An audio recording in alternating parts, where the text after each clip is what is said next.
कि डीएसपी होकर गलत फायदा उठा रही है। लेडीज लोग हम लोग इतना पीट देते हैं इसको ना कि कहीं मुंह दिखाने लायक नहीं रहती पूरे झारखंड में, क्योंकि हम लोग मैडम पीट जाते हैं क्योंकि उस टाइम किसी को पता नहीं था कि वो डीएसपी है। ठीक है, और टी शर्ट और ट्राउजर में उतरी थी, इतना पीट देते हम लोग। आप लोग को नॉलेज नहीं था कि वो डीएसपी है? और जब इसीलिए तो अभी के अभी हम बोले थोड़ी देर पहले कि हम लोग को लगा या तो पागल हो सकती है तो साइको हो सकती है। फर्जी केस करना बंद करो, विभागीय करना, पावर का मिसयूज करना, तानाशाही नहीं चलेगी।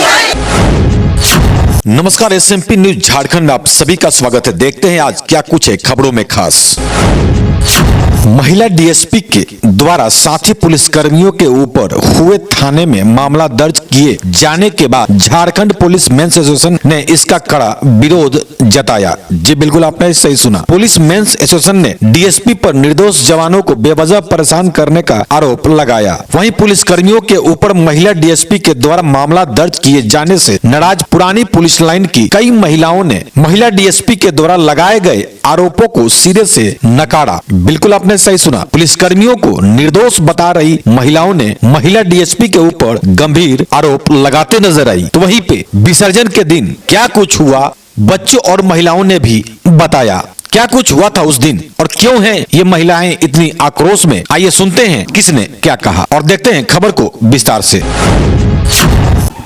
आज पुलिस लाइन में जो चीज देखने को नहीं मिला वो देखने को मिल रहा है। आज पुलिस परिवार के लोग ही आज एकत्रित हैं और ये नारेबाजी किस लिए? देखिए, मतलब कोई भी, हम लोग बहुत अच्छे से आराम से रहते हैं, लेकिन हमारे बीच में आके कोई डिस्टर्ब करेगा, ऐसे मतलब गलत ब्लेम लगाएगा तो वो हम लोग नहीं बर्दाश्त करेंगे। ठीक है, आप डीएसपी हैं, हम आपका रेस्पेक्ट करते हैं, लेकिन आप अपने जगह पे सही हैं। लेकिन हर समय आप हर समय आके हमारे पास मतलब ये क्या है कि हर बार आके हम लोग के लाइफ में ज़्यादा इंटरफेयर नहीं ना करिए। जब हम लोग आराम से जा रहे थे, किसी को कोई दिक्कत नहीं था, तो फिर आपको भी दिक्कत नहीं होना चाहिए। और ये यहाँ फेस्टिवल हम लोग हर साल मनाते हैं और इसी तरह से अच्छे से विदाई देते हैं। लेकिन इस बार पता नहीं उनको क्या प्रॉब्लम हो गया। हम तो बोल रहे हैं, अगर उनको प्रॉब्लम था तो वो पहले बोल देती कि हम लोग को यहाँ साउंड पॉल्यूशन नहीं करो। हाँ, साउंड बॉक्स बंद था और इस साल भी वो इन्फॉर्म कर देती तो हम लोग साउंड, और कोई भी ऐसा तो नहीं है, हम लोग सब गार्जियन, हमारे बच्चे कोई भी नशे में धुत नहीं थे। एटलीस्ट हम लोग डांस कर रहे थे तो क्या हम लोग नशे में डांस कर रहे थे? माँ का विसर्जन था, खुशी था, हम लोग कर रहे थे। तो इसमें वो भी एक महिला है, आप भी एक महिला है, लेकिन जो आरोप लगाया गया है वो क्या आपको आरोप पता है या वो कितना में उसमें सच्चाई? बिल्कुल भी 1% का सच्चाई नहीं है। हम बोलना चाहेंगे, हाँ, जब वो थप्पड़ लगाई थी तो हम लोग जितनी भी वहाँ पे महिलाएं थे, एक बच्चे को थप्पड़ लगाती थी ये, ठीक है। हाँ। तो जब उसको थप्पड़ लगाई तो हम लोग जितने भी महिलाएं थे, हम लोग भी उनके ऊपर कुछ कर सकते थे वहाँ पे उस टाइम, क्योंकि हम लोग को लगा उस टाइम, हम लोग को नहीं पता था वो डीएसपी, हम लोग को लगा कोई पागल महिला है, ठीक है, क्योंकि वैसा कोई पागल या साइको ही कर सकता है उतने भीड़ के बीच में आके, ठीक है। और वहाँ पे हम लोग कुछ कर सकते थे, लेकिन जो वहाँ पे दो लोग बड़े थे, उपाध्याय जी और विनोद पांडे, ठीक है, उनके वजह से ही वो बच पाई हैं। अगर वो वहाँ पे नहीं होते तो पता नहीं कुछ भी हो सकता था। के साथ मिसबिहेव कर रही थी और टोटली नशे में धुत वो खुद लग रही थी। जैसे वो चिल्ला रही थी ना, उनका लैंग्वेज से नहीं लग रहा था कि वो एक डीएसपी है, वो पढ़ी लिखी महिला है, क्योंकि हम लोग भी पढ़े लिखे, ऐसा नहीं है कि एकदम गाँव छाप है या गवार है। I am JPSC aspirant also, okay. तो उनको ये सोचना चाहिए कि हमको बोलना किससे है। आप किस लिए जाते हैं इस डिपार्टमेंट में? आप पब्लिक का सेवा, सडनली आप पब्लिक को आके पीटेंगे, ये कहाँ का? आप ये एनआरकी ही फैला रहे हैं ना एक तरह से। और ये क्या आप किम जोन है कि आपका तानाशाही सहेंगे हम लोग? और चलेगा? बिल्कुल भी नहीं चलेगा इसके। और वो खुद हम लोग को उंगली दिखा दिखा के बोल रही थी, कल मैं डीजीपी सर को रिपोर्ट करूंगी। क्या डीजीपी सर सिर्फ उनके हैं, हम लोग के नहीं है? है कि नहीं? तो क्या यदि ऐसा अराजकता फैल जाएगा तो सिर्फ डीएसपी रहेंगे, एसपी रहेंगे, आम पब्लिक तो नहीं रहेगी यहाँ पे। हम लोग तो फिर पुलिस क्वार्टर में वो लोग रहते क्यों है? जब हम लोग के लिविंग से प्रॉब्लम है, हम लोग के यहाँ रहने हमारे बच्चे खेलेंगे कूदेंगे तो प्रॉब्लम है, हमारे कुछ फंक्शन है उनको प्रॉब्लम है, तो वो पर्सनल क्वार्टर ले ले, है कि नहीं? जब एक फैमिली क्वार्टर है तो यहाँ ऑलरेडी फंक्शन तो होगा ही, है कि? सर ये नारे इसलिए लग रहे हैं क्योंकि जो नेहा बाला डीएसपी मैडम है उन्होंने अपने पावर का गलत मिसयूज किया है। पहली बात तो उन्होंने सबके सामने भरे पब्लिक के सामने उन्होंने धमकियां दी हैं। जो वहाँ पे आप थे? जी मैं वहाँ पे मौजूद थी और इनफैक्ट वो मेरे बगल से गाली देते हुए पार हो रही थी। मैंने उन्हें रोकने की कोशिश की तो उन्होंने मेरे हाथ को झटका और मुझे कहा कि हाउ डेयर यू। उस समय मैं उनसे क्वेश्चन कर सकती थी कि हाउ डेयर यू टू से दिस थिंग्स। ओके, मैं भी इंग्लिश जानती हूँ इतना कि मैं उनको जवाब दे सकती थी, बट वो मेरे से बड़ी थी, डीएसपी थी, इसलिए मैंने उनकी रिस्पेक्ट की। बट क्या ये उनका रिस्पेक्ट है कि वो अपने ही कैंपस के लोगों के साथ इतना गलत कर रही हैं, उनके खिलाफ इतना गलत केस कर रही हैं, उनके खिलाफ छेड़खानी का, नशेबाजी का ये सब आरोप लगा रही है, जबकि इसमें कोई भी सच्चाई नहीं है। अगर हम लोग उनका रिस्पेक्ट कर रहे हैं तो उनको भी थोड़ा सा समझना चाहिए कि रिस्पेक्ट नाम की भी कोई चीज़ होती है, सच्चाई नाम की भी कोई चीज़ होती है। अगर आपके पास पावर है तो आप उसका मिसयूज नहीं कर सकते हैं। मानते हैं आप डीएसपी हैं तो क्या हम आम जनता का कोई हक नहीं है? अगर आपको नारेबाजी, अगर आपको गाने से इतना प्रॉब्लम है तो आप पहले इन्फॉर्म कर देते हैं। हम लोग आपके बिल्डिंग के सामने गाना नहीं बजाते। पिछले साल भी हम लोगों को पहले इन्फॉर्म कर दिया गया था और वहाँ पे गाना बंद कर दिया गया था। फिर आप सडनली तो आप सडनली आकर किसी को भी ऐसे थप्पड़ नहीं मार सकती हैं। वो आपके भी अधिकार क्षेत्र में नहीं है। अगर आपको इतनी दिक्कत थी तो आप पहले से बता सकती थी। और प्लस में आप सिविल ड्रेस में थी मैडम, आप कोई भी अपने यूनिफॉर्म में नहीं थी, जिसके वजह से आपको ये हक बनता है कि आप चार्ज ऑन ड्यूटी चार्ज लें। आप सिविल ड्रेस में थी वहाँ पर, कोई नहीं जानता है कि आप डीएसपी हैं या कौन है। फिर आप कौन होती हैं ऐसे सिविल ड्रेस में आके अचानक से किसी को थप्पड़ जड़ देने वाली? वो अपनी गलती को छुपाने के लिए फर्जी केस दायर की है कि छेड़खानी का आरोप लगा रही हैं। तो वो जेंट्स के बीच जाके ऐसे धक्का मुक्की कर रही थी, वो तो भैया लोग थे, इस वजह से वो प्रोटेक्ट हो गई। नहीं तो उस दिन लेडीज में इतना आक्रोश था कि उनका पिटाई निश्चित ही था। तभी तो किसी को ये भी मालूम नहीं था कि वो डीएसपी मैम है। और भी सब सारा उसको पिटा जा सकता था। एक औरत होने के नाते उसका रिस्पेक्ट किया, भाई ऐसा नहीं होना चाहिए। जब ये बिल्कुल किसी को पता नहीं था कि वो डीएसपी मैम है, तो भी जानता तो अच्छे से रिस्पेक्ट होता भी, लेकिन उनको अगर ऐसा प्रॉब्लम था तो उनको इस बीच उस भीड़ में आना ही नहीं चाहिए था। और सिंपल सी बात। गार्जियन है, जब विसर्जन का समय था, जब चल रहा था, तो क्या उस समय जब ये आप बाउंड्री पार कर रहे थे तो अश्लील गाने बज रहे थे? क्या आप भी थे उस समय? जी बिल्कुल नहीं, कोई अश्लील गाना नहीं बज रहा था। बिल्कुल बच्चों लोग नशे में धुत नहीं थे। मेरे बच्चों लोग हर साल उत्साहित करते हैं, सरस्वती माँ की मूर्ति रखते हैं, हर साल खुशहाली मनाते हैं। पूरे कैंपस में लोग खुशी रहता है 3 दिन।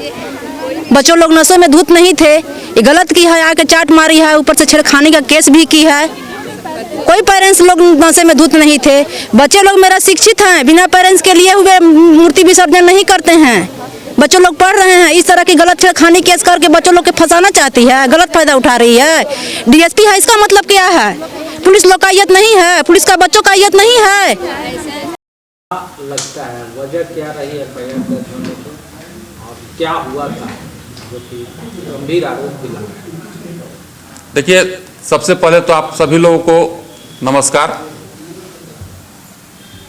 हम यहीं पर बगल में अपने पुलिस परिसर में रहते हैं। बच्चा लोग सरस्वती पूजा का आयोजन किया था सोमवार 7 तारीख को संध्या लगभग 8 बजे। मूर्ति विसर्जन के लिए प्रोसेसन वहाँ से निकल रही थी। हर वर्ष की भांति हम लोग अभिभावक के रूप में आगे आगे रहते हैं ताकि कहीं किसी तरह का डिस्टर्बेंस न हो और सही ढंग से शांतिपूर्वक मर्यादा में रहते हुए मूर्ति का विसर्जन हो जाए। पूरे कॉलोनी हम लोग पार कर चुके थे, लगभग हम लोग रोड पर पहुंचने वाले थे। हम लोग प्रोसेसन को रोकवा दिए कि रोड पर पहले हम लोग को देख लेने दो, कोई पब्लिक का मूर्ति जा रही है कि नहीं, क्योंकि पब्लिक का जाने के बाद थोड़ा सा ये होता है कि बच्चा लोग झगड़ा झंझट करने का खतरा बना रहता है। हम लोग रोड पर गए, एक मूर्ति पार कर रही थी, उसको पार कराए और ठीक अपने प्रोसेशन को हम लोग बढ़वाने वाले थे। इसी बीच में अंदर से आवाज आता है कि मार दी मार दी मार दी। हम लोग को लगा कि आपस में लोग झगड़ा कर लिया। दौड़कर जब पहुंचे, एक महिला ट्राउजर और लोअर में गाली गलौज कर रही है और पूरे महिला लोग उनको घेरे हुए हैं। ध्यान से जब देखे तो लगा कि एक डीएसपी मैडम नेहा बाला मैडम हैं। हम जोर से चिल्लाए हम कि डीएसपी मैम हैं। इतना सुनने के बाद महिला लोग वहां से साइड हो गई। उनको हम लोग बचाकर और बोले कि मैम पहले से यहां से आप हटिए। वहां से उनको हटा दिए। हटाने के बाद प्रोसेशन को लेकर हम लोग चल दिए। जब हम लोग तालाब के पास पहुंचते हैं तो सिटी डीएसपी, लोअर बाजार थाना प्रभारी और डीएसपी मैम नेहा बाला मैम सभी लोग वहां पहुंचते हैं। हम पर दबाव बनाने लगते हैं कि वो लड़का कौन था जिसको वो मारे थे, उसका आप नाम बताइए। हम क्या जान रहे हैं कि आप कौन लड़का को मारे हैं। हम तो हालात सुनकर पहुंचे, आपको बचा के साइड कर दिए। आप सब जान रहे हैं, आप बताना नहीं चाहते हैं। हम नहीं जान रहे हैं मैम, वहां 50 वो लड़का था। कौन लड़का का नाम आपको बता दें। अच्छा आपका क्या नाम है। मेरा नाम विनोद पांडे है। मेरे बगल में उपाध्याय जी थे। आपका क्या नाम है। तो बोले कि सीपी उपाध्याय। हम लोग से नाम पूछ लें और हम ही लोग के नाम पर बाई नेम FIR कर दी। यही बात है, इसमें कहीं एक पैसा झूठ नहीं है। जो आपके वरीय अधिकारियों से आपने क्या कल हम लोग भी एक FIR के लिए अपना कॉपी थाना को दिए थे। थाना प्रभारी के द्वारा टालमटोल किया जा रहा है और कल उनके आवेदन आने से पहले हम लोग अपना आवेदन दिए हैं थाना को। हमारा आवेदन पर कोई कार्रवाई नहीं हुआ और उनके आवेदन पर FIR दर्ज कर लिया गया है। इससे साफ मंशा होता है कि कहीं ना कहीं आज के भी समय में अंग्रेज मेरे देश से गया है लेकिन अपना हुकूमत को छोड़कर नहीं गया है, छोड़कर गया है और उसी का शिकार हम लोग हो रहे हैं। आज अगर समानता का अधिकार रहता तो क्या मेरे आवेदन पर कार्रवाई नहीं होती। इससे पूरे पुलिस परिवार आक्रोशित है और सभी लोगों में गुस्सा है। डीएसपी मैम के द्वारा FIR में आरोप लगाया गया है कि मेरे साथ छेड़छाड़ किया गया और विनोद पांडे और चंद्र प्रकाश उपाध्याय भीड़ को उत्तेजित कर रहे थे। एकदम निराधार है। हम लोग भीड़ को हटाए और मैम को वहां से सुरक्षित निकालकर उनके आवास में भेजे। अब मैम को आरोप लगाना है, वो किसी तरह का आरोप लगा रही हैं, उस पर हमको कुछ नहीं कहना है। वो हमारी गार्जियन है। कोई भी पदाधिकारी पुलिस का गार्जियन होता है, लेकिन गार्जियन को भी चाहिए कि बच्चा के बारे में भी सोचे। आज की खबर में बस इतना ही। बने रहे SMP न्यूज के साथ। अपना ख्याल रखें, क्योंकि आपसे हम, आप है हमारी ताकत। लेटेस्ट अपडेट के लिए हमारे फेसबुक पेज को फॉलो और लाइक जरूर करें, तो वहीं विस्तृत खबरों के लिए हमारे YouTube चैनल को सब्सक्राइब जरूर करें। आप सभी का बहुत बहुत धन्यवाद।